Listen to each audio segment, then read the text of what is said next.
Descansando en Dios. Mateo capítulo 17, versículo 24.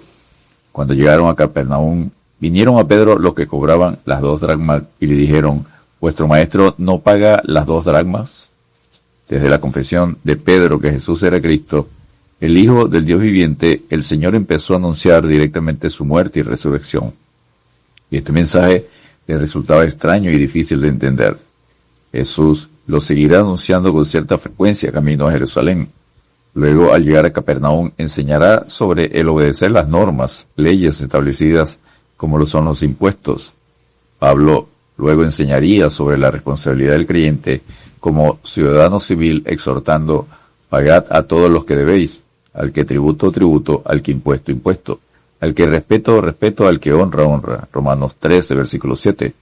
Pedro también aprendió y exhortará: honra a todos, ama a los hermanos, teme a Dios, honra al Rey. 1 Pedro capítulo 2, versículo 17. Jesús anuncia nuevamente su muerte y resurrección. Mateo capítulo 17, versículos 22 y 23. Estando ellos en Galilea, Jesús les dijo: el Hijo del Hombre será entregado en manos de hombres y le matarán, mas al tercer día resucitará. Y ellos se entristecieron en gran manera. Jesús, al inicio de su ministerio, de manera encubierta o velada, había anunciado su muerte en Mateo 9:15, Mateo 12, versículos 39 y 40, Mateo 16:4. Pero desde que Pedro anunció que Jesús era el Cristo, el Señor empezó a anunciarlo directamente para que los discípulos pudieran entender, Mateo 16:21. Cada vez que el Señor hacía esta afirmación sobre su muerte, era extraño y no lo entendían sus discípulos, generando profunda tristeza en ellos. Marcos y Lucas agregan detalles sobre la conmoción de los discípulos. Marcos dice: pero ellos no entendían estas palabras y tenían miedo de preguntarle. Marcos 9:32. Lucas registra: mas ellos no entendían estas palabras, pues les estaban veladas para que no las entendiesen, y temían preguntarle sobre estas palabras. Lucas 9, versículo 45. Los discípulos guardaban silencio y se desconoce cuál era la razón del temor a preguntarle. Jesús estaba anunciando el cumplimiento del 4º cántico del siervo sufriente en Isaías 53. Angustiado él y afligido, no abrió su boca. Como cordero fue llevado al matadero, y como oveja delante de sus trasquiladores, enmudeció, y no abrió su boca. Isaías 53, versículo 7. El pago exigido. Mateo capítulo 17, versículo 24 y 25, parte A. Cuando llegaron a Capernaum, vinieron a Pedro los que cobraban las 2 dracmas y le dijeron: ¿vuestro maestro no paga las 2 dracmas? Él dijo: sí. Este incidente con los cobradores de impuestos solo lo narra Mateo y no tiene que ver con los publicanos que cobraban los impuestos romanos, sino con uno de los impuestos judíos que establecía la ley como precio del rescate por la redención de personas que Dios había establecido en Éxodo capítulo 30, versículos 12 al 14 y Éxodo 38, 26.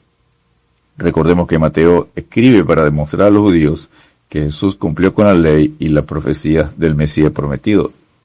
Este impuesto anual lo pagaban los mayores de 20 años y era para el mantenimiento del templo y para el sostenimiento de los sacerdotes y levitas. Aprendemos que los únicos mayores de 20 años eran Jesús y uno de sus discípulos, Pedro. Los cobradores del impuesto verificaron la presencia de Jesús y que no había pagado el impuesto. Entonces preguntan a Pedro: ¿vuestro maestro no paga las 2 dracmas? Pedro una vez más se precipita a responder y él dijo: sí. Estaba seguro que Jesús pagaría el impuesto, posiblemente por la afirmación de Jesús de no eliminar sino cumplir la ley en Mateo capítulo 5, versículos 17 y 18. Debate sobre el principio. Mateo 17, versículo 25, parte B, y versículo 26.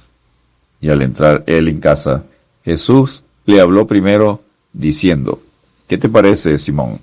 Los reyes de la tierra, ¿de quiénes cobran los tributos o los impuestos? ¿De sus hijos o de los extraños? Pedro le respondió: de los extraños. Jesús le dijo luego: los hijos están exentos. La sorpresa para Pedro es que al llegar a la casa Jesús, en su omnisciencia, ya sabía del incidente. El Señor hace reflexionar a Pedro con preguntas. ¿Qué te parece, Simón? Los reyes de la tierra, ¿de quiénes cobran los tributos o los impuestos? ¿De sus hijos o de los extraños? La pregunta es si los hijos de los reyes, miembros de la familia real, pagaban los impuestos. Pedro le respondió, de los extraños. Jesús les dijo, luego los hijos están exentos. Jesús, como Rey de Reyes, y sus discípulos, miembros de la familia real, no tenían que pagar el impuesto. Recordemos que el impuesto tenía que ver con la redención por las personas, Éxodo 30, versículo 15. Además de ser el Rey de Reyes, el Señor no tenía nada que redimir o pecado que expiar.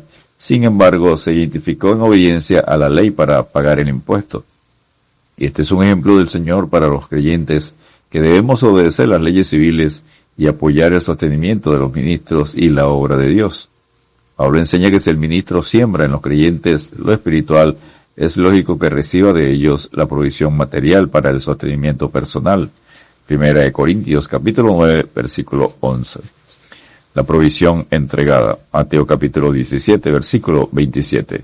Sin embargo, para no ofenderles, ve al mar y echa el anzuelo, y el primer pez que saques, tómalo, y al abrirle la boca, hallarás un estatero, tómalo y dáselo por mí y por ti.